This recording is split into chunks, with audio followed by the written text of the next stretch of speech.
We had a bit of a late start today on the shop, so it wasn't until the afternoon before we got started. But we were too anxious to begin painting to put it off any longer. So it was all hands on deck, and let's get going.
Oh, man.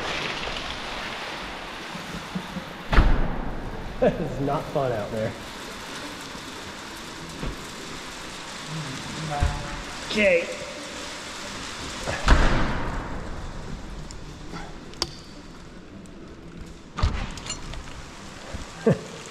The hailstorm caught us by surprise, and beyond that was the lightning and thunder that accompanied it. The first flash was quick and down in the valley, and it wasn't until after I started to edit the video footage did I realize that I caught a single frame of the flash, and it just so happened to look like it hit the ROPS of the tractor.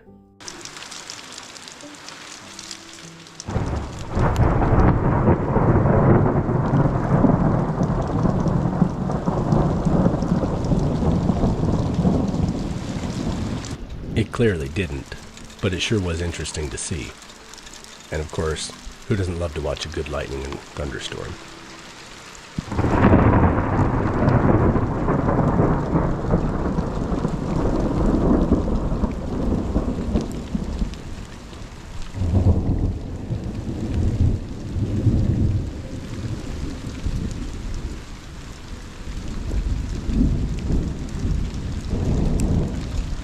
Watching the storms roll in and out from this vantage point is always interesting to me, because we always seem to have these little pockets of blue sky on either side of it.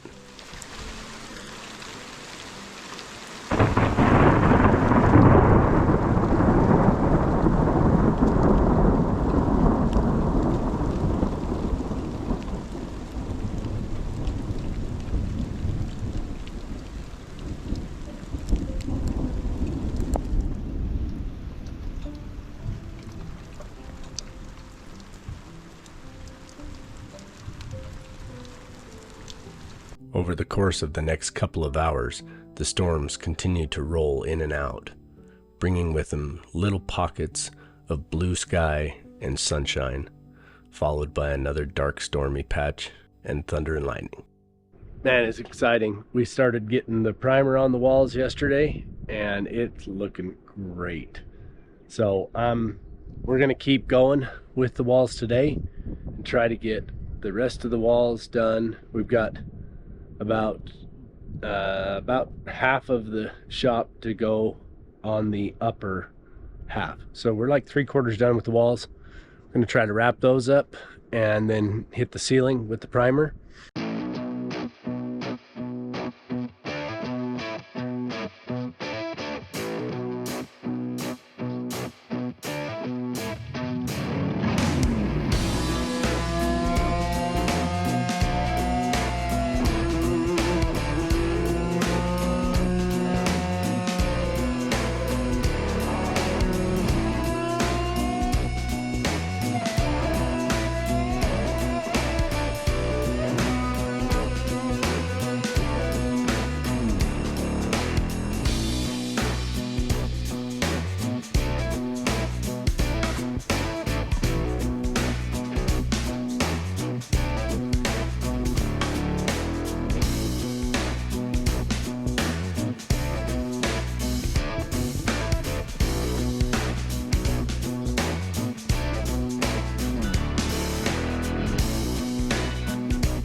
Everest is just finishing the corner up there, and he's working his way around the corner between the wall and the ceiling to make sure that that's cut in before we go rolling in the ceiling.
While the boys and I were working on the shop this morning, Ola was sleeping because she was between night shifts. So when she came up to see the progress of the shop, she was genuinely surprised. Though her reaction was candidly recorded on video, I was playing a bunch of music in the background, so I couldn't keep the audio for the video here. Let's just say she was really excited. We're really starting to see the finish line on this project, at least on the inside. We still got to work on the outside, and that's going to happen this summer. When we had originally designed this shop, we had planned on having kind of an open covered porch lean-to on the downhill side, and then on the uphill side we were going to have a closed-in lean-to, and initially that was not going to be heated, but would work as extra covered storage for the farm operations. After we had cleaned up the space behind the shop and started shaping it for the drainage, we realized there's plenty of room there to add another lean-to on the back where we could accommodate things like our firewood pile and stuff to keep it covered and have it out of the way. So we're hoping to wrap this shop on all three sides, and that means a lot of concrete and a lot of preparations to get that in place. So it's easy to say that we have our work cut out for us finishing the outside of this shop in the summer, not to mention all the other things that are on our to-do list for this year. A couple of the most crucial things being, one, getting the solar panels installed on a rack system that's up off the ground so that the snow clears without having to be shoveled off every storm. That was sure labor intensive this year. The other big one that we have to worry about is covering our water tanks to prevent them from getting so cold like they did this year, causing us the periodic problem of the cold pipes being frozen in the ground. There's a whole host of other things on that list that we want to try to get done this year, and we'll see how that goes. We'll probably discuss some of those projects in greater detail a little later. But for now, painting the inside of this shop is sure giving us a good feeling of the progress that we've accomplished over this cold, hard winter. I'm getting awfully excited to get started moving my tools and equipment into here so that I can get them organized and get this space ready to go to work. It's going to be such a game changer for us and quite an improvement in our lifestyle. By this point, I was all out of primer in my roller pan, and I sure didn't want to have to go filling a bunch more into it because I only had about a 3-foot by 5-foot space that I needed to finish. Since I'm using 14-inch rollers, I couldn't just dip it into the bucket, so I kind of cheated and used the 4-inch roller, dipping it into the bucket, and then I put the paint on the ceiling and then used the 14-inch roller to smooth it out and give it the texture. Then I came down under the stairs using the 4-inch roller to just clean up the last little bits of paint that I had in that bucket and in the pan to get the last couple of square inches of the walls covered with primer. We got all the primer done and cleaned up our stuff and got our tools put away so that that could cure for a day. We were going to get started painting the next day if things went our way. Ultimately, they didn't, and I ended up spending several hours each day over the next couple of days doing some repairs and maintenance to the road and to the neighbor's driveway where his culvert pipes had washed out. In the small windows of time in between doing that work, we managed to source some amazing cabinets right out of our Habitat store where they recycle construction materials. The cabinets came from a cabinet shop who had built them for a new construction, and they were slightly too big to fit the space. Our timing was perfect, and brand new cabinets became ours for a fraction of the cost. We'll show you all about those in an upcoming video. But for now, the white primer on the walls sure does give us a good glimpse of what it's going to look like when we get the white paint on in the next few days.